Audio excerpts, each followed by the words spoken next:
मेरी माँ मुझे रोजाना वृद्धाश्रम से फोन करती थी, रोते हुए कहती, बेटा तुम्हारे पिताजी बहुत बीमार हैं, तुम्हें बहुत याद करते हैं, तुम आकर मिल लो। मैं माँ को गालियां देकर फोन काट देता था। मैंने अपने बूढ़े माँ बाप को आधी रात को घर से निकाल दिया था। वे अब वृद्धाश्रम में रह रहे थे। मुझे उनसे नफरत थी। इसी दुख में मेरे पिता चल बसे। मैं उनके अंतिम संस्कार में भी नहीं गया। 9 महीने बाद माँ ने फोन किया और कहा, बेटा तुम्हारे पिताजी तुम्हारे लिए एक अमानत छोड़ गए थे, आकर ले जाओ। मैं दौड़ता हुआ माँ के पास गया, लेकिन वहां जाकर मेरे होश उड़ गए, क्योंकि माँ की बात सुनकर जब आलोक को सच्चाई का पता चला तो वह गुस्से से बुरी तरह बेकाबू हो गया। उसकी माँ वृद्धावस्था में गर्भवती हो गई थी। ये बात पूरे मोहल्ले में फैल चुकी थी। उसके पिता शर्म से सिर झुकाए बैठे थे और आलोक को समझा रहे थे, इस बात को यहीं दबा दो। मगर आलोक सुनने को तैयार नहीं था। लोग उसका मजाक उड़ा रहे थे कि इतनी उम्र में उसकी माँ गर्भवती हो गई है। उसकी इज्जत की धज्जियां उड़ रही थीं। वह यह सब सहन नहीं कर पा रहा था। वह सख्त लहजे में बोला, माँ सच सच बताइए, ये सब कैसे हुआ? मगर उसकी माँ ने नजरें झुका लीं और बस इतना कहा, बेटा मुझे थोड़ा समय दो, मैं तुम्हें सब कुछ सच सच बता दूंगी। कौन सा सच? आलोक अचानक चिल्लाया, लेकिन माँ की आंखों में आंसू देखकर वह चुप हो गया और घर से बाहर निकल गया। हर तरफ कानाफूसी हो रही थी और नजरें उसका पीछा कर रही थीं। देखो, आलोक की माँ इतनी उम्र में भी बच्चे को जन्म देने जा रही है। आदमी बूढ़े होते हैं, यहाँ तो उल्टा ही हो रहा है। ये सुनकर आलोक ने अपना फोन उठाया। क्या ये लोग मेरी माँ की पवित्रता पर शक कर रहे हैं? वह तेजी से अपने दोस्तों के पास पहुंचा। उनके चेहरे पर मजाकिया मुस्कान थी। यार, ये सब क्या चल रहा है? तेरी माँ वाकई में? विशाल ने आंख दबाकर पूछा। बंद करो ये बकवास, आलोक चीखा, मगर दोस्त ठहाके मारने लगे। अरे गुस्सा क्यों हो रहा है? विहान बोला, वैसे तेरे परिवार ने तो सबको चौंका दिया। ये सुनकर आलोक की सहन शक्ति जवाब दे गई।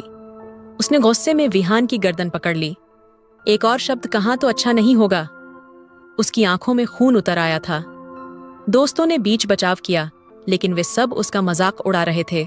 वह अब वहां रुक नहीं सकता था। उसने गाड़ी उठाई और सड़कों पर तेज रफ्तार से दौड़ने लगा। रात को जब वह घर लौटा तो माँ दरवाजे पर खड़ी थी। बेटा कहाँ थे तुम? मैंने कितनी बार फोन किया। वहीं जहां मेरी इज्जत अभी भी बची हुई है, आलोक ने तीखे स्वर में कहा। आलोक बेटा, मैं तुम्हारा ही भला चाहती हूं। जो कुछ हो रहा है उसके पीछे एक सच्चाई है, मगर अभी वह समय नहीं आया है जब मैं सब कुछ बता सकूं। अभी समय नहीं आया? आलोक का गुस्सा फूट पड़ा। माँ, क्या आप जानती हैं कि इस वक्त मुझे कितनी शर्मिंदगी का सामना करना पड़ रहा है? माँ ने चुपचाप आंखें बंद कर लीं। एक आंसू उनके गाल पर बह निकला। बेटा, क्या तेरी इज्जत मेरी इज्जत से बढ़कर है? ये वाक्य आलोक के दिल में छुरी की तरह चुभा, लेकिन उस समय वह भावनाओं में अंधा हो चुका था। हाँ, मेरी इज्जत सबसे ज्यादा जरूरी है। यह कहकर वह गुस्से में कांपता हुआ अपने कमरे की ओर बढ़ गया। घड़ी रात के 12 बजा रही थी जब वह गुस्से से भरा हुआ अपने माता पिता के कमरे में दाखिल हुआ। उसके चेहरे पर एक अजीब सी कठोरता थी। माँ बिस्तर पर लेटी हुई थीं। उनकी कमजोर आंखों में नींद के बीच भी उदासी थी। पिता कुर्सी पर बैठे आसमान की ओर देख रहे थे, जैसे किसी गहरी सहायता की प्रतीक्षा कर रहे हों। आलोक की कठोर आवाज ने कमरे की खामोशी तोड़ दी। माँ और पिता दोनों चौंक कर उसकी ओर देखने लगे। क्या हुआ बेटा? पिता ने चिंतित स्वर में पूछा। अब आप लोग इस घर में नहीं रह सकते। आलोक के शब्द माँ के दिल पर बिजली की तरह गिरे। बेटा क्या कह रहे हो? ये हमारा ही घर है। माँ की आवाज कांप रही थी। ये घर था, लेकिन अब नहीं है। मैं अपने घर को तमाशा नहीं बना सकता। लोग मेरा मजाक बना रहे हैं। मेरी इज्जत दांव पर लग चुकी है और इसके लिए आप दोनों जिम्मेदार हैं। माँ का चेहरा दुख से पीला पड़ गया, जैसे किसी ने उनकी आत्मा को झकझोर दिया हो। पिता के हाथ कांपने लगे। बेटा, हम तुम्हारे माता पिता हैं, हम कहाँ जाएंगे? माँ ने रोते हुए कहा। मुझे नहीं पता, मगर यह घर अब आपके लिए नहीं है। आलोक ने दरवाजे की ओर इशारा किया। जाइए यहाँ से तुरंत। बेटा, भगवान के लिए ऐसा मत कर। पिता ने उसका हाथ पकड़ने की कोशिश की, लेकिन आलोक ने गुस्से में अपना हाथ खींच लिया। मुझे भगवान का वास्ता मत दो, मैं बहुत सह चुका हूं, अब बस निकलिए यहां से। मां की आंखों से आंसू बहने लगे, लेकिन वह कुछ नहीं बोल सकी। वह पिता की ओर देखने लगी, जैसे उनसे मदद मांग रही हो। बेटा, क्या तू हमें इतनी आसानी से ठुकरा देगा? हमने तुम्हें पाला पोसा, कितनी कुर्बानियां दी, और आज। पिता की आवाज भर आई थी, मगर आलोक ने उनकी ओर एक नजर भी नहीं डाली। ये सब मत दोहराइए पिताजी, मैं अब कोई सफाई नहीं सुनना चाहता। बेटा, ये समय भी बीत जाएगा, लेकिन यह जो घाव तू दे रहा है वह कभी नहीं भर पाएगा। मां ने विनती की। ये घाव मुझे मिला है, आप लोगों ने मुझे दुनिया के सामने शर्मिंदा कर दिया। आलोक चिल्लाया और दरवाजा खोल दिया। मां ने आखिरी बार अपने बेटे को देखा, मगर वहां केवल कठोरता और नफरत थी। चलो सुलेखा, अब हमें अपनी जगह खुद ढूंढनी होगी, पिता ने टूटी आवाज में कहा। मां ने कांपते हाथों से अपनी चादर ठीक की और नंगे पांव दरवाजे की ओर बढ़ी। वह जानती थीं कि अब उनका बेटा उन्हें अपने घर में नहीं रखना चाहता। वह बेबसी से पिता का सहारा लेकर दरवाजे से बाहर निकल गईं। आलोक ने एक पल के लिए दरवाजे पर नजर डाली। मां की भीगी आंखों में एक ऐसा दर्द था जिसे शायद वह कभी नहीं भूल सकेगा, लेकिन वह अपने निर्णय पर अडिग रहा। जैसे ही मां पिता सड़क पर पहुंचे, आलोक ने दरवाजा जोर से बंद कर दिया। सड़क पर खामोशी थी। मां और पिता एक दूसरे के करीब खड़े थे। मां ने एक बार पीछे मुड़कर अपने घर को देखा, वही घर जहां उन्होंने जिंदगी बिताई थी, जहां उनका बेटा पला बढ़ा था, मगर आज उसी बेटे ने उन्हें बेघर कर दिया था। अब हम कहां जाएंगे? मां ने पिताजी का हाथ थामकर सवाल किया। कहीं ना कहीं जगह मिल ही जाएगी सुलेखा, चिंता मत करो, पिताजी ने नम आंखों से कहा, मगर उनकी आवाज में वही टूटापन था जो किसी बेसहारे बूढ़े व्यक्ति की होती है। रात की स्याही में बेसहारा चलते चलते वे दोनों थक चुके थे। मौसम ठंडा हो चला था। अब क्या करेंगे सुलेखा, कहां जाएंगे? पिताजी ने टूटे हुए स्वर में पूछा। मां ने अपने चारों ओर नजर दौड़ाई। वह जानती थीं कि अब उनके पास न कोई ठिकाना बचा था, न कोई सहारा। अचानक पिताजी को एक विचार आया। एक वृद्धाश्रम है शहर के दूसरे कोने में, शायद हमें वहां शरण मिल जाए। मां ने धीरे से सिर हिलाया। उन्होंने एक आखिरी बार पीछे मुड़कर देखा, शायद इस उम्मीद में कि जमीन उनका दरवाजा खोल देगी और उन्हें पुकारेगी, मगर वह दरवाजा बंद ही रहा, बिल्कुल जमीन के दिल की तरह। कुछ घंटों के सफर के बाद वे एक इमारत के सामने खड़े थे, जहां एक बोर्ड पर लिखा था, वरिष्ठ नागरिक देखभाल गृह। वहां के कर्मचारियों ने उन्हें सवाल भरी नजरों से देखा, मगर उनकी बेबसी को समझते हुए उन्हें एक छोटा सा कमरा दे दिया गया। कमरे में 2 पुराने पलंग थे, एक छोटी सी मेज और दीवारों पर कुछ फीके रंग। मां ने पलंग पर बैठते ही गहरी सांस ली, जैसे बरसों की थकान एक पल में उन पर हावी हो गई हो। एक जगह तो मिल गई सुलेखा, सिर छुपाने की जगह तो मिली। पिताजी ने मां को ढांढस बंधाने की कोशिश की। मां ने जबरदस्ती मुस्कुराकर उनकी ओर देखा, मगर उनकी आंखें शून्य थीं। वृद्धाश्रम में समय जैसे थम गया था। हर ओर खामोशी थी। कभी कभी किसी वृद्ध की कराह सुनाई देती या किसी नर्स के कदमों की आहट। मां की तबीयत दिन ब दिन बिगड़ने लगी। वे अक्सर घंटों चुपचाप बैठी रहती और शून्य में ताकती रहती। पिताजी उन्हें बार बार हिम्मत देते, उनके लिए चाय बनाते, बात करने की कोशिश करते, मगर मां धीरे धीरे कमजोर होती जा रही थीं। क्या सोच रही हो सुलेखा? पिताजी ने एक दिन उनका हाथ थाम कर पूछा। कुछ नहीं, मां ने धीरे से कहा। फिर कुछ देर चुप रहने के बाद बोली, बस यही सोच रही हूं कि मां होना कितना अजीब होता है। बेटा चाहे जितना भी बड़ा हो जाए, मां के लिए वह हमेशा बच्चा ही रहता है, और जब बच्चा मां को छोड़ देता है तब भी मां उसे छोड़ नहीं सकती। पिताजी ने गहरी सांस ली और उनका हाथ और मजबूती से पकड़ लिया। पिताजी को अब भी उम्मीद थी कि आलोक को एक दिन पछतावा होगा और वह उन्हें वापस बुलाएगा। वे हर दिन फोन उठाते और आलोक का नंबर मिलाते। हेलो आलोक, बेटा कैसे हो? पिताजी मैं व्यस्त हूँ, आप बार बार कॉल क्यों करते हैं? आलोक की आवाज हमेशा कठोर होती थी। बेटा बस तुम्हारी माँ की तबीयत ठीक नहीं लग रही। अगर तुम... पिताजी मैंने कहा ना, मैं व्यस्त हूँ, कृपया मुझे बार बार परेशान न करें। और कॉल काट दी जाती। पिताजी ने फोन हाथ में पकड़े पकड़े माँ की ओर देखा। वो पहले ही समझ चुकी थीं कि क्या हुआ होगा। उन्होंने नम आंखों से पिताजी के हाथ पर हाथ रखा और धीरे से बोली, बस प्रार्थना कीजिए, शायद एक दिन उसे हमारी याद आ ही जाए। रात के अंधेरे में जब सब लोग सो चुके थे, माँ चुपचाप बिस्तर से उठी और खिड़की के पास जाकर बैठ गईं।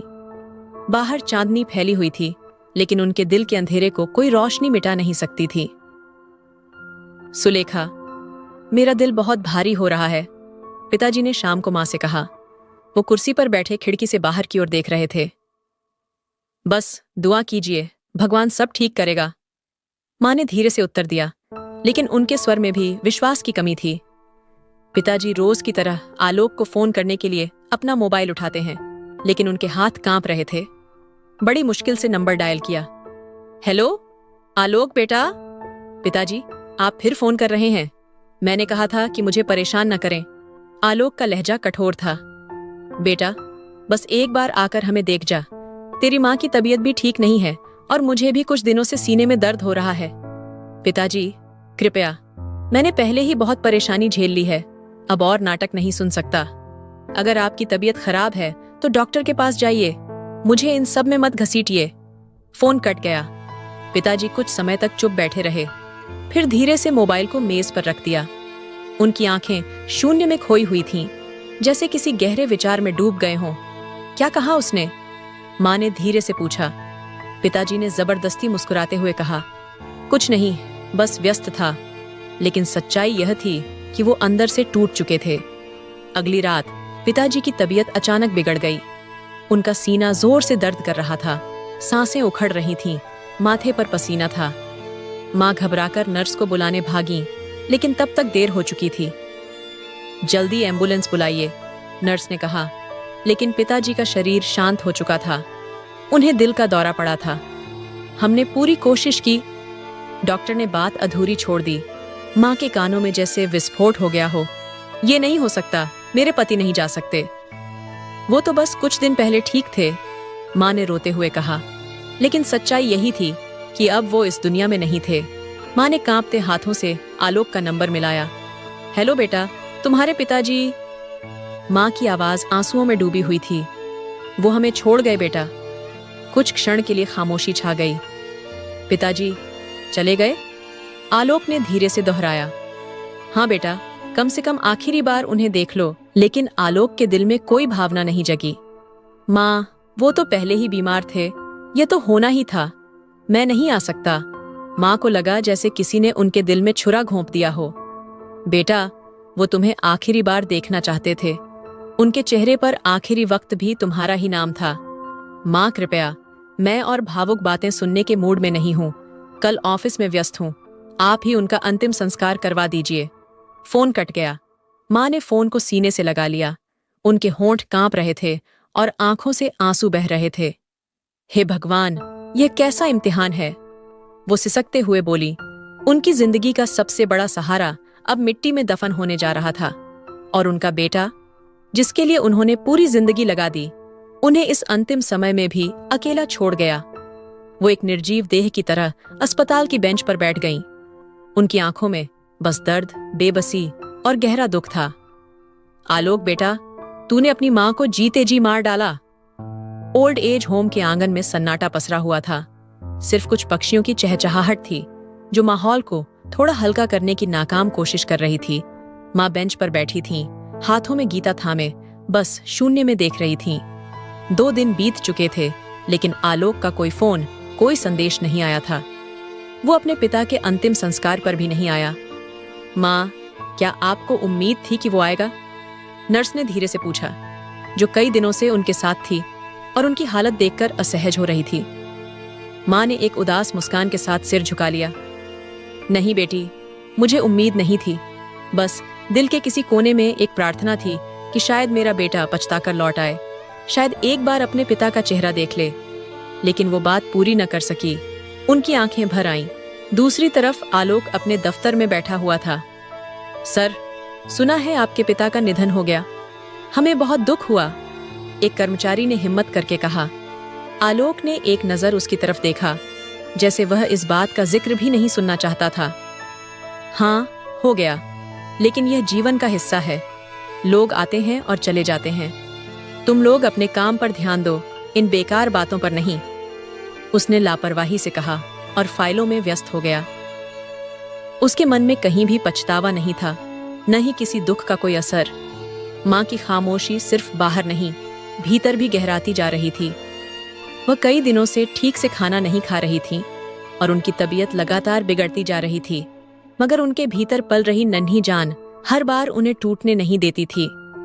तो जिंदा है मेरा बच्चा, मैं तेरे लिए जी रही हूँ, वो अक्सर अपने पेट पर हाथ रखकर धीरे से कहती। रात को वह अपने कमरे में अपने बिस्तर पर बैठी थी और आलोक की बचपन की तस्वीरें देख रही थीं। हर तस्वीर में एक मासूम हंसता खेलता बच्चा था जो माँ के बिना एक पल भी नहीं रह सकता था। यही बच्चा था ना जो मुझे छोड़कर चला गया। उनकी आंखों से आंसू गिरने लगे। वो आज भी आलोक का इंतजार कर रही थीं। वो आज भी चाहती थीं कि वो लौट कर आए, एक बार कहे, माँ, मैं आपसे प्रेम करता हूं। मगर सच्चाई यह थी कि आलोक अपनी दुनिया में व्यस्त था और माँ अपनी बेबसी के साथ अकेलेपन में घुटती जा रही थी। ओल्ड होम की सुनसान दीवारों के बीच माँ चुपचाप बैठी अपने हाथों को देख रही थी। उनकी उंगलियां कांप रही थीं। यह कैसे हुआ? नर्स ने रिपोर्ट्स देखते हुए हैरानी से कहा। डॉक्टर भी इसी आश्चर्य में थे। इतनी उम्र में गर्भ ठहरना लगभग असंभव था, मगर सच्चाई यह थी कि माँ सचमुच गर्भवती थीं। यह सब कुछ असामान्य लग रहा है, डॉक्टर ने गंभीरता से कहा। चिकित्सा विज्ञान में ऐसे मामले बेहद दुर्लभ होते हैं। हमें कुछ और परीक्षण करने होंगे। माँ ने चुपचाप डॉक्टर की तरफ देखा, फिर धीरे से बोली, मुझे किसी और जांच की आवश्यकता नहीं है। मैं जानती हूँ, सब ठीक है। डॉक्टर और नर्स एक दूसरे को हैरानी से देखने लगे। मगर माँ जी, यह कोई मामूली बात नहीं है आपकी उम्र में, नर्स ने सावधानी से कहना चाहा, मगर माँ ने हाथ उठाकर उसे रोक दिया। मैं कह चुकी हूँ, मुझे और कोई जांच नहीं करवानी। माँ की आवाज भले ही कमजोर थी, लेकिन उसमें दृढ़ता थी, जैसे वो इस सच्चाई को किसी से बांटना ही नहीं चाहती थी। नर्स कुछ देर खामोश रही, फिर धीरे से बोली, कम से कम एक अल्ट्रासाउंड तो करवा लीजिए। शायद हमें कुछ ऐसा पता चले जो जरूरी हो। रात को माँ अपने कमरे में तन्हा बैठी थीं। उन्होंने अपनी कमजोर उंगलियां धीरे से पेट पर रखीं और एक अजीब सी घबराहट उनके भीतर फैल गई। ये कैसा इम्तिहान है मेरे भगवान। उन्हें वो दिन याद आया जब पहली बार उन्हें इस गर्भ का पता चला था। ये कैसे संभव है माँ जी? डॉक्टर ने हैरानी से पूछा था। क्या आपने कभी किसी को इसके बारे में कुछ बताया? कोई ऐसी बात जो हमारे लिए जानना जरूरी हो? माँ ने बस चुप्पी साध ली थी। वह जानती थी कि अगर उन्होंने सच बता दिया तो लोग हैरानी से कांप उठेंगे। लेकिन क्या वह यह राज हमेशा छुपा सकती थीं? क्या होगा जब सच्चाई सामने आएगी? क्या आलोक को कभी पता चलेगा कि उसकी माँ ने यह सब क्यों सहा? वह जानती थी कि एक दिन सच जरूर सामने आएगा, लेकिन वह समय अभी नहीं आया था। उन्होंने आंखें बंद कर लीं और एक आंसू उनके गाल पर बह निकला। यह बच्चा एक अमानत है और मैं इसे दुनिया के हर ताने, हर सवाल से बचाकर रखूंगी। रात का समय था और आलोक अपने कार्यालय में बैठा लैपटॉप पर काम कर रहा था। बारिश की बूंदें खिड़की से टकरा रही थीं और उसके आसपास खामोशी थी, लेकिन उसके भीतर एक अनजानी बेचैनी थी, जैसे कुछ गलत होने वाला हो। उसी समय उसका फोन बजा। स्क्रीन पर एक अनजान नंबर चमक रहा था। कौन हो सकता है इस समय? आलोक ने बड़बड़ाते हुए फोन उठा लिया। हेलो? दूसरी ओर कुछ पलों की चुप्पी रही। फिर एक स्त्री स्वर सुनाई दिया, जो धीमा मगर गंभीर था। क्या आप आलोक बोल रहे हैं? जी, मैं आलोक हूं। आप कौन? मैं वृद्धाश्रम से नर्स प्रणीति बोल रही हूं। आपको एक बहुत जरूरी बात बतानी है। वृद्धाश्रम? आलोक का माथा सिकुड़ गया। नर्स ने एक पल रुककर वह शब्द कहे जिन्होंने आलोक की आत्मा तक झकझोर दी।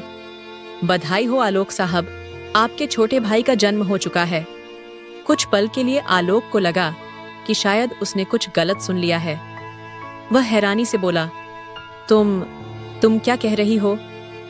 आपकी माँ ने एक बेटे को जन्म दिया है, नर्स ने स्पष्ट स्वर में कहा, और हमें आपसे पूरी बात करनी है क्योंकि उस बच्चे के बारे में कुछ ऐसा है जो आपको जानना जरूरी है।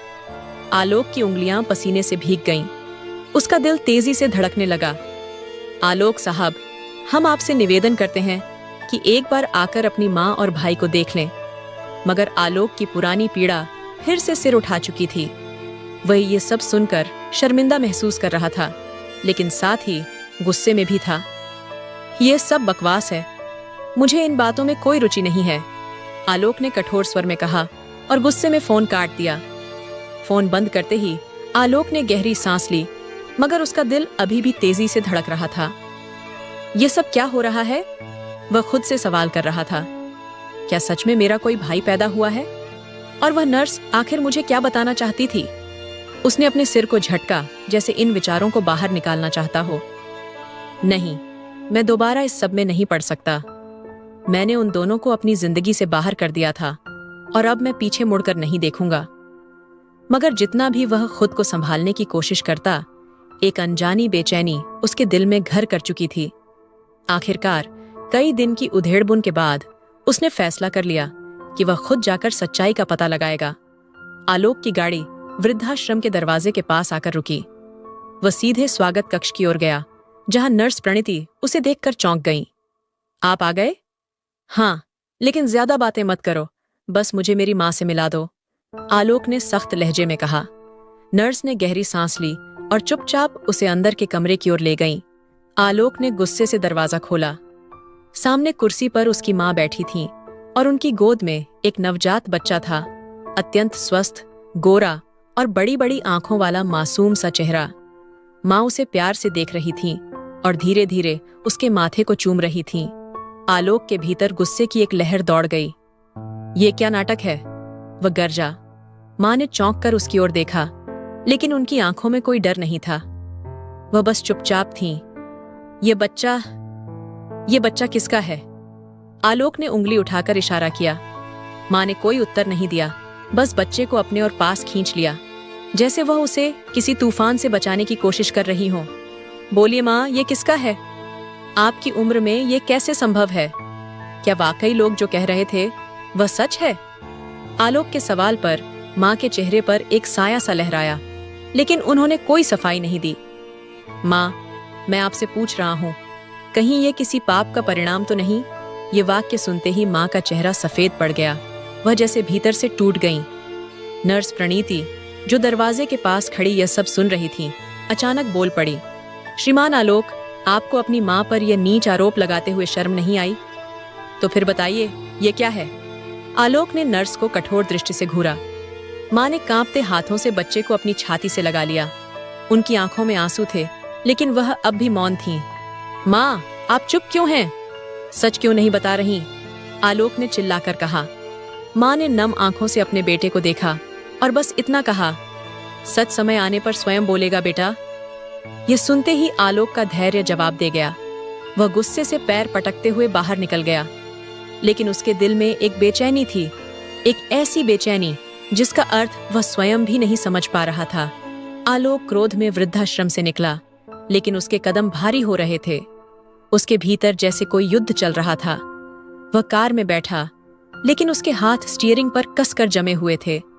उसके मन में बार बार वही दृश्य घूम रहा था। माँ की खामोशी, उनकी नम आंखें और वह मासूम बच्चा जो माँ की गोद में बेफिक्र सो रहा था। ये सब धोखा है, उसने स्वयं को दिलासा दी, लेकिन उसके मन में एक प्रश्न लगातार चुभ रहा था। अगर ये वास्तव में मेरा भाई नहीं है, तो फिर कौन है? उसके पास इस सवाल का जवाब जानने का बस एक ही रास्ता था, डीएनए परीक्षण। घर पहुंचते ही आलोक ने अपनी जेब से मोबाइल निकाला और एक प्रसिद्ध प्रयोगशाला का नंबर मिलाया। नमस्ते, क्या आप लोग डीएनए परीक्षण की सेवा प्रदान करते हैं? जी सर, हम करते हैं। आपको किन 2 व्यक्तियों का परीक्षण कराना है? प्रयोगशाला के प्रतिनिधि ने पेशेवर लहजे में उत्तर दिया। आलोक ने एक पल के लिए सांस रोकी, फिर बोला, एक नवजात शिशु और मेरी माँ। दूसरी ओर कुछ क्षण की चुप्पी रही। फिर प्रतिनिधि बोला, जी सर, आप हमारे क्लिनिक आ सकते हैं या हम स्वयं आपके बताए गए स्थान पर आकर नमूने ले सकते हैं। मुझे स्वयं आना पसंद नहीं। क्या आपका कोई व्यक्ति वृद्धाश्रम जाकर यह परीक्षण कर सकता है? जी सर, हम कर सकते हैं। हमें बस आपकी अनुमति चाहिए होगी। ठीक है, मैं जल्दी ही विवरण भेजता हूँ। आलोक ने फोन बंद कर दिया और एक गहरी सांस ली। ये निर्णय लेना आसान नहीं था, लेकिन उसे विश्वास था कि यह परीक्षण सब कुछ स्पष्ट कर देगा। अगर यह मेरा सगा भाई हुआ तो। वह इस विचार को झटक कर मैट पर गिर पड़ा। अगले दिन प्रयोगशाला का प्रतिनिधि वृद्धाश्रम पहुंचा। नर्स प्रणीति ने मां को सूचना दी कि एक व्यक्ति उनके और बच्चे के नमूने लेने आया है। मां ने चौंक कर नर्स की ओर देखा, फिर धीरे से बोली, यह सब आलोक ने करवाया है ना? नर्स ने सिर झुका लिया, जैसे वह जानती थी कि यह लंबी और पीड़ादायक प्रक्रिया होने वाली है। मां ने प्यार से बच्चे की ओर देखा, जो उनकी बाहों में सो रहा था। बेटा, तुम्हारी पहचान के लिए अब विज्ञान के प्रमाण चाहिए। मां की गोद और स्नेह पर्याप्त नहीं। उनकी आंखों में नमी तैरने लगी, पर वह मौन रहीं। प्रतिनिधि ने चुपचाप उनके और बच्चे के नमूने लिए और रिपोर्ट के लिए कुछ दिनों का समय मांगकर चला गया। वृद्धाश्रम के शांत वातावरण में एक बेचैनी सी भर गई थी। उधर नर्स प्रणीति बार बार फोन कर रही थी। वह रिपोर्ट का इंतजार कर रही थी और उसके मन को किसी अनहोनी की आशंका हो रही थी। अंततः वह दिन आ गया जब सच्चाई का पर्दा हटने वाला था। प्रयोगशाला के प्रतिनिधि ने वृद्धाश्रम पहुंचकर नर्स को एक सील बंद लिफाफा सौंपा। ये आपकी डीएनए रिपोर्ट है, कृपया स्वयं देख लें, उसने कहा और चला गया। नर्स ने कांपते हाथों से लिफाफा खोला। जैसे ही उसकी नजर रिपोर्ट पर पड़ी, उसका रंग उड़ गया। ये कैसे हो सकता है? शब्द उसके होठों तक आकर रुक गए। उसकी आंखें हैरानी से फैल गईं और हाथ में पकड़ी रिपोर्ट कांपने लगी। नहीं, ये कोई गलती हो सकती है, वह बुदबुदाई। उसने रिपोर्ट को दोबारा पढ़ा, लेकिन शब्द वही थे, स्पष्ट और अविश्वसनीय। बच्चा आलोक का सगा भाई नहीं, बल्कि उसका बेटा है। नर्स के कदम लड़खड़ा गए। उसने तुरंत मां के कमरे की ओर दौड़ लगाई। मां, जो अपनी खाट पर चुपचाप बैठी तस्वीर देख रही थी, नर्स की घबराई हुई शक्ल देखकर चौंक गईं। क्या हुआ बेटी? तुम इतनी घबराई हुई क्यों लग रही हो? मां ने धीरे से पूछा। नर्स ने धड़कते दिल के साथ रिपोर्ट उनकी ओर बढ़ाई। मां ने गहरी सांस ली, जैसे वह पहले से जानती थीं कि इस कागज पर क्या लिखा होगा। मां जी, ये क्या है? नर्स की आवाज कांप रही थी। मां ने नजरें नीची कर लीं, जैसे उनकी आंखों में कोई ऐसा रहस्य छिपा हो जो अब दुनिया के सामने आ गया था। ये सच है बेटी, उन्होंने धीरे से कहा। मगर ये कैसे संभव है? नर्स को यकीन नहीं हो रहा था। मां की आंख से एक आंसू टपका और उन्होंने बच्चे को सीने से लगा लिया। ये सच तो एक दिन सबके सामने आना ही था, और आज वही दिन है। उधर आलोक भी बेचैन था। वह रिपोर्ट के इंतजार में था, लेकिन उसे भरोसा था कि परिणाम उसकी सभी शंकाओं को दूर कर देगा। लेकिन जब उसका मोबाइल बजा और नर्स की घबराई हुई आवाज सुनाई दी, तो उसका दिल तेजी से धड़कने लगा। आलोक साहब, आपको तुरंत वृद्धाश्रम आना होगा। रिपोर्ट आ चुकी है और आपको खुद अपनी आंखों से ये सच देखना होगा। आलोक का माथा सोच में पड़ गया। क्या मतलब? रिपोर्ट में क्या लिखा है? नर्स कुछ पल चुप रही, फिर धीमे से बोली, बच्चा आपका सगा भाई नहीं, बल्कि आपका अपना बेटा है। ये सुनते ही जैसे जमीन उसके पैरों तले से खिसक गई। ये क्या बकवास है?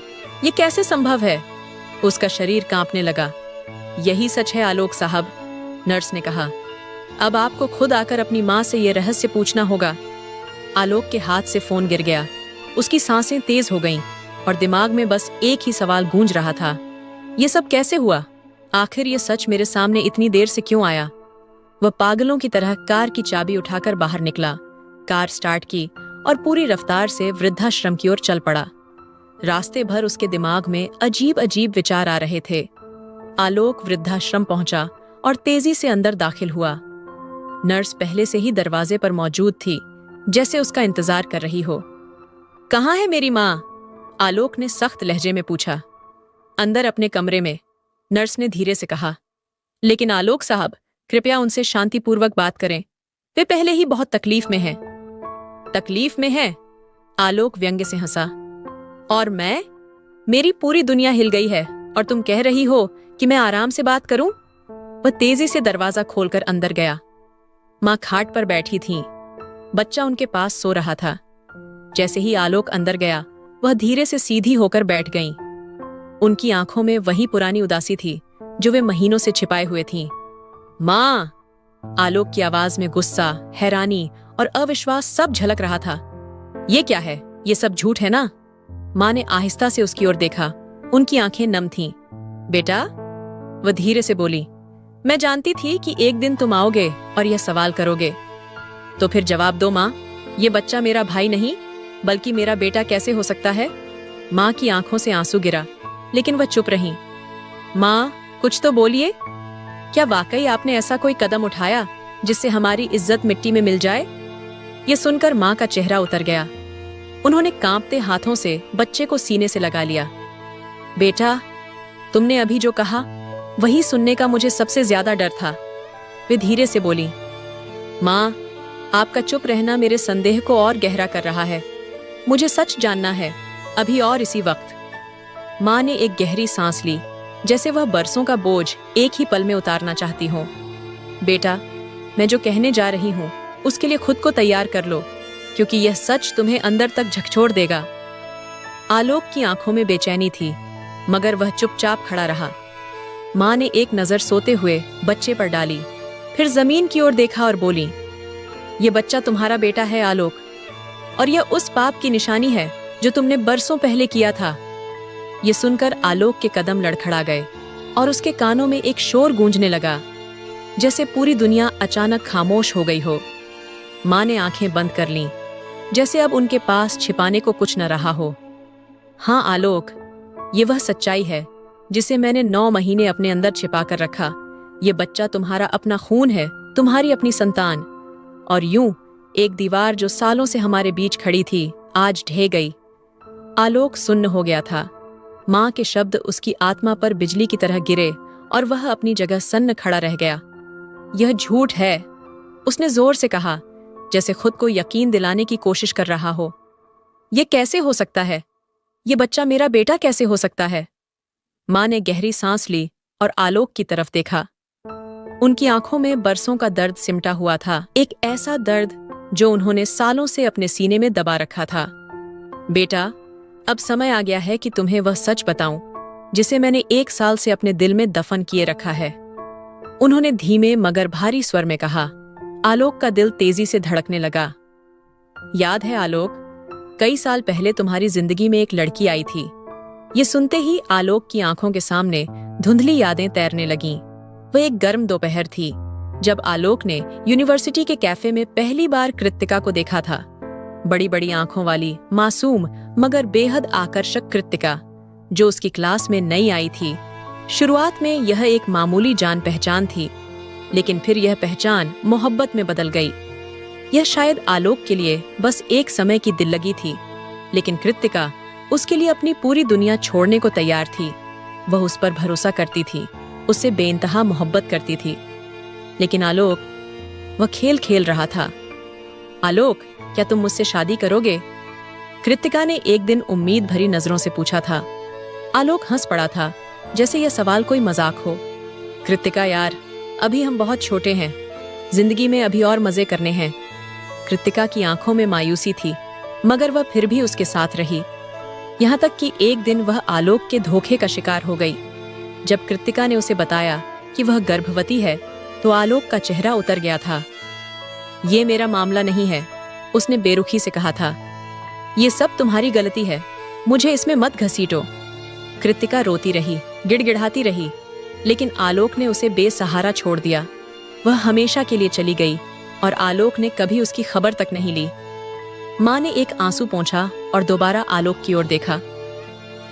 कृतिका ने तुम्हें कभी कुछ नहीं बताया, मगर वह आखिरी सांस तक तुम्हारे प्यार के धोखे को सीने से लगाए रही। माँ की आवाज कांप रही थी। आखिरी सांस तक? आलोक ने हैरत से दोहराया।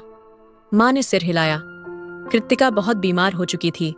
जब उसे लगा कि वह अब जी नहीं पाएगी, तो वह मेरे पास आई। वह जानती थी कि तुमने उसे ठुकरा दिया है, मगर फिर भी उसने अपने बच्चे को तुम्हारे पास छोड़ने का फैसला किया। उसने मुझसे कहा, आंटी, मैं आलोक को माफ नहीं कर सकती, मगर मैं चाहती हूं कि मेरा बच्चा उसका नाम पाए। आप माँ हैं, आपको एहसास होगा कि एक माँ की ममता क्या होती है। और मैं कैसे इनकार कर सकती थी? माँ की आंखों में आंसू थे। मैंने उस बच्चे को अपनाने का निश्चय किया, लेकिन यह सोचा कि अगर मैंने सच बता दिया तो लोग तुम पर उंगली उठाएंगे। मैंने अपने बुढ़ापे में यह पाप अपने सिर ले लिया ताकि तुम्हें समाज की नजरों में शर्मिंदगी ना उठानी पड़े। आलोक के सिर पर जैसे किसी ने पहाड़ तोड़ दिया हो। वह हकलाते हुए बोला, यह मेरा अपना बच्चा है? हाँ आलोक, यह बच्चा तेरा अपना खून है। ये वही पाप है जिसे तू भूल गया था, मगर प्रकृति ने उसे तेरे सामने ला खड़ा किया है। आलोक ने अविश्वास से सोते हुए मासूम बच्चे की ओर देखा। उसकी बड्डी बड्डी आंखें, कोमल नाजुक हाथ, उसमें सब कुछ आलोक के अपने चेहरे की झलक दिखाई दे रही थी। उसकी आंखों के सामने अंधकार छाने लगा। नहीं, यह नहीं हो सकता। वह सिर पगड़े कर बैठ गया, लेकिन सच्चाई सामने आ चुकी थी। यही जीवन का न्याय है, माँ ने धीरे से कहा। तूने एक माँ के प्रेम को ठुकरा दिया था। आज प्रकृति ने तुझे उसी परीक्षा में डाल दिया है। आलोक की आंखों से आंसू बहने लगे। माँ, आपने यह सब मेरे लिए किया? उसके होंठ कांप रहे थे। माँ ने नम आंखों से अपने बेटे की ओर देखा और धीरे से सिर हिलाया। हाँ आलोक, मैंने अपनी इज्जत की बलि दे दी ताकि तेरी इज्जत बची रह सके। मैंने अपनी ललाट पर यह कलंक का टीका लगा लिया ताकि तेरा बच्चा इस दुनिया में नाजायज कहलाने से बच जाए। नहीं, ये नहीं हो सकता, ये सब झूठ है। आलोक पीछे हटने लगा, जैसे सच्चाई को स्वीकार करने से इनकार कर रहा हो। लेकिन माँ की आंखों में सच्चाई थी, वह सच्चाई जिससे अब वह भाग नहीं सकता था। माँ ने गहरी सांस ली और अपनी कहानी सुनाने लगी। जब कृतिका मेरे पास आई, वह बहुत बीमार थी। उसकी हालत ऐसी थी कि वह जानती थी कि वह ज्यादा दिन जीवित नहीं रहेगी, लेकिन वह अपने बच्चे को इस बेरहम दुनिया में अकेला नहीं छोड़ना चाहती थी। कृतिका ने कहा, आंटी, मैं आपसे बस इतनी विनती करती हूँ कि मेरे बच्चे को सहारा दीजिए, उसे इस दुनिया के तिरस्कार से बचा लीजिए। आलोक ने मुझे ठुकरा दिया, लेकिन मेरा अपराध क्या था? इस मासूम का क्या दोष था? माँ की आंखों से आंसू बहने लगे। मैं उसके दर्द को समझ सकती थी। मैं भी एक माँ हूँ और जानती हूँ कि माँ बनना कितना बड़ा इम्तिहान होता है। कृतिका ने मुझे अपना बच्चा सौंप दिया और कुछ ही दिनों में इस दुनिया से चली गई। लेकिन मुझे पता था कि अगर मैंने यह सच सबको बता दिया तो लोग तेरे चरित्र पर उंगली उठाएंगे, तेरे बच्चे को नाजायज कहकर छुड़ा देंगे। मैं यह सहन नहीं कर सकती थी आलोक। मैं नहीं चाहती थी कि तेरे पाप का बोझ इस मासूम पर डाल दिया जाए। आलोक की आंखों के सामने अंधकार छाने लगा। तो इसलिए आपने खुद को गर्भवती बताया? वो धीमे मगर ठहरे हुए लहजे में बोला। माँ ने इस बात पर सिर हिलाया। हाँ बेटा, मैंने अपने बुढ़ापे में वो बोझ अपने सिर ले लिया जिसका असली जिम्मेदार तू था। मैंने अपने शरीर की कमजोरी और अपनी उम्र की सच्चाई को झुठलाकर यह दिखावा किया कि मैं माँ बनने वाली हूँ, सिर्फ इसलिए कि कोई इस मासूम बच्चे पर उंगली न उठा सके। मैंने समाज की बातें सुनी, खुद को शर्मिंदा होने दिया। मैंने वो सब सहा जो एक माँ कभी नहीं सहना चाहती, मगर मैंने अपने पोते को इस कलंक से बचा लिया। जब आलोक के कदम लड़खड़ाए तो उसे लगा जैसे उसके पैरों तले से जमीन खिसक गई हो। उसने गुस्से में अपनी माँ को घर से निकाल दिया था, उन्हें अपमानित किया था, उनके चरित्र पर सवाल उठाए थे। और आज वह सच्चाई सुन रहा था कि यह सब कुछ सिर्फ उसकी खातिर किया गया था। माँ, मैंने आपके साथ क्या कर दिया? उसकी आवाज में घबराहट और शर्मिंदगी थी। माँ ने मुस्कुराकर अपने आंसू पोंछे। बेटा, मैंने तुझे कभी बद्दुआ नहीं दी, मैं तो बस दुआ करती रही कि वक्त तुझे सच्चाई दिखा दे। आलोक ने अनायास अपने सिर को हाथों में थाम लिया। मैंने आपको ठुकरा दिया, आप पर आरोप लगाए, आपको अकेला छोड़ दिया। वह सिसकने लगा। माँ बोली, बेटा, अब जो होना था वह हो चुका, लेकिन यह वक्त तुझे एक निर्णय लेने पर मजबूर कर देगा। या तो तू अपने अतीत की गलतियों को सुधार ले या फिर एक बार फिर भाग जाए। आलोक ने माँ की ओर देखा, जिनकी गोद में वह बच्चा था जिसे वह अब तक अपना भाई समझता था, मगर वास्तव में वह उसका अपना बेटा था। उसके अस्तित्व पर भारी बोझ आ चुका था। क्या मैं इस बच्चे को स्वीकार कर सकता हूँ? क्या मैं इतना बड़ा बोझ उठा सकता हूँ? ये सवाल उसके दिमाग में घूम रहा था, मगर जवाब अभी भी धुंधला था। माँ का चेहरा पीला पड़ चुका था, सांसें धीमी हो रही थीं और वह चुपचाप चारपाई पर लेटी थीं। उनकी आंखें आधी खुली थीं, जैसे वह होश और बेहोशी के बीच झूल रही हों। माँ, आपकी तबीयत ठीक नहीं लग रही, हम अस्पताल जा रहे हैं, आलोक ने घबराकर कहा और तुरंत नर्स को बुलाया। माँ की हालत बहुत खराब हो चुकी है, हमें इन्हें तुरंत अस्पताल ले जाना होगा, नर्स ने कहा। आलोक ने जल्दी से उन्हें सहारा देकर गाड़ी में बैठाया और तेजी से अस्पताल की ओर चल पड़ा। रास्ते में उसकी नजरें बार बार मां पर जा रही थीं। मां, कृपया मुझे माफ कर दीजिए, मैंने आपके साथ बहुत बुरा किया। उसकी आवाज कांप रही थी। मां ने धीरे से अपनी आंखें खोलीं। उनकी निगाहें आलोक के चेहरे पर टिक गईं। उनकी आंखों में कोई गुस्सा या नाराजगी नहीं थी, बस एक गहरी उदासी थी। बेटा, मैंने तुझे कभी बद्दुआ नहीं दी, मगर याद रख, वक्त का कर्ज हमेशा चुकाना पड़ता है। उनकी कमजोर आवाज में कांपाहट थी। यह सुनते ही आलोक के दिल में गहरी चोट लगी। वह उस बात का मतलब समझने की कोशिश कर ही रहा था कि मां ने आंखें मूंद लीं। मां, कृपया आंखें खोलिए, हम अस्पताल पहुंचने ही वाले हैं, आप बिल्कुल ठीक हो जाएंगी, वह बेबसी में बोला। गाड़ी तेजी से अस्पताल के दरवाजे पर रुकी। डॉक्टर दौड़ते हुए आए। उन्हें तुरंत आईसीयू में ले जाना होगा, एक डॉक्टर ने कहा। आलोक की निगाहें मां के निर्जीव शरीर पर टिकी थीं। स्ट्रेचर जो पलटी जा रही थी, वह कुछ कहना चाहता था, मगर उसके होंठ मौन थे। कई घंटे बीत चुके थे और आलोक अस्पताल के गलियारे में बेचैनी से चक्कर लगा रहा था। डॉक्टर आईसीयू से बाहर आए। उनके चेहरे की गंभीरता बता रही थी कि स्थिति बहुत नाजुक है। आलोक साहब, हमें प्रार्थना करनी होगी कि माँ जी की तबीयत संभल जाए, लेकिन उनकी हालत बहुत कमजोर हो चुकी है। यह सुनकर आलोक के दिल में एक चुभन सी हुई। वह अस्पताल की मंदिर में जाकर सजदे में गिर पड़ा। हे भगवान, मैं अपराधी हूँ। मैंने अपनी माँ के साथ अन्याय किया। मैंने उन पर अत्याचार किया। मैंने उनकी ममता को नजरअंदाज किया। लेकिन तू तो करुणामय है, तू तो माँ से भी अधिक प्रेम करता है। कृपया मेरी माँ को बचा ले। उसकी आंखों से आंसू बहते जा रहे थे और उसकी सिसकियां पूरे हाल में गूंज रही थीं। अस्पताल के कमरे में मृत्यु जैसी खामोशी थी। मशीनों की पीपी की आवाजें मंद पड़ती जा रही थीं। जब आलोक माँ के बिस्तर के पास बैठा, उनका हाथ थामे रो रहा था। माँ, कृपया मुझे क्षमा कर दो। मैं बहुत बुरा बेटा था, लेकिन आपकी ममता के बिना मैं कुछ भी नहीं हूं। एक बार बोल दीजिए कि आपने मुझे माफ कर दिया। माँ, मैं आपके बिना कैसे जीऊंगा? मैंने आपकी ममता को अनदेखा किया। मैंने आप पर अत्याचार किया। मैंने आपको अकेला छोड़ दिया और आपने फिर भी मुझे श्राप नहीं दिया। नर्स कमरे के दरवाजे पर खड़ी रो रही थी। डॉक्टर धीरे से आए, माँ की नब्ज देखी और फिर आलोक की ओर देखकर सिर झुका लिया। माफ कीजिए आलोक साहब, वह अब इस दुनिया में नहीं रही। ये शब्द बिजली की तरह आलोक पर गिरे। उसने माँ के निर्जीव हाथों को चूमा, अपना माथा उनके चरणों में रख दिया और फूट फूट कर रोने लगा। माँ हमेशा के लिए जा चुकी थीं, लेकिन जाते जाते वे आलोक को जीवन का सबसे बड़ा पाठ पढ़ा गई थीं। माँ का प्रेम अमूल्य होता है और समय का आर्ण कभी क्षमा नहीं होता। सूरज ढल चुका था, आकाश उदास था, मानो वह भी किसी अपूरणीय क्षति का शोक मना रहा हो। जब आलोक माँ की शव के पास बैठा था, उसकी आंखों से आंसू थमने का नाम नहीं ले रहे थे। ताजी मिट्टी का ढेर देखकर उसका दिल असहनीय पीड़ा में डूब गया। माँ, मैंने आपको खो दिया, उसने धीमे से कहा, मानो माँ अब भी सुन रही हो। हवा में एक धीमी सी सरसराहट हुई।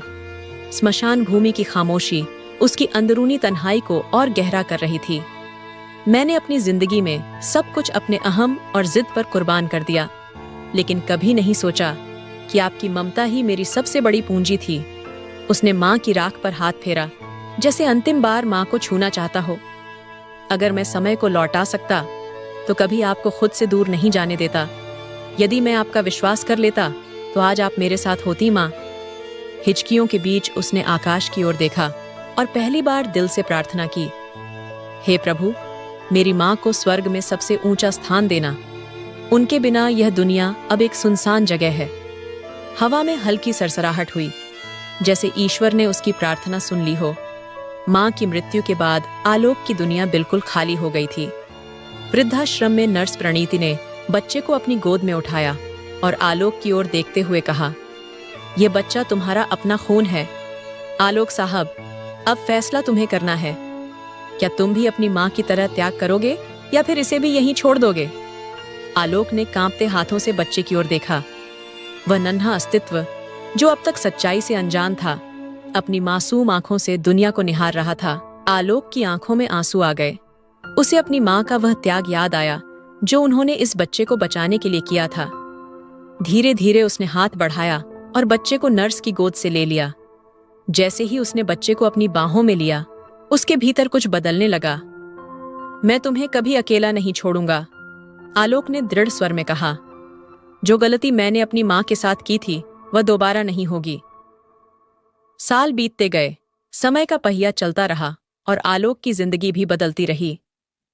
उसने अपने बेटे को अपनी बाहों में उठाया था, उसे अपनी गलतियों का प्रायश्चित मानकर पाला और अपनी माँ के स्नेह को याद रखते हुए उसे वह सब कुछ दिया जो शायद वह पहले किसी को नहीं दे पाया था। वह एक स्नेही पिता बनने की पूरी कोशिश करता रहा, लेकिन किस्मत के फैसले हमेशा इंसान की इच्छा से नहीं चलते। आज आलोक 75 वर्ष का हो चुका था और वह वहीं था जहां कभी उसके माता पिता थे, एक वृद्धाश्रम में।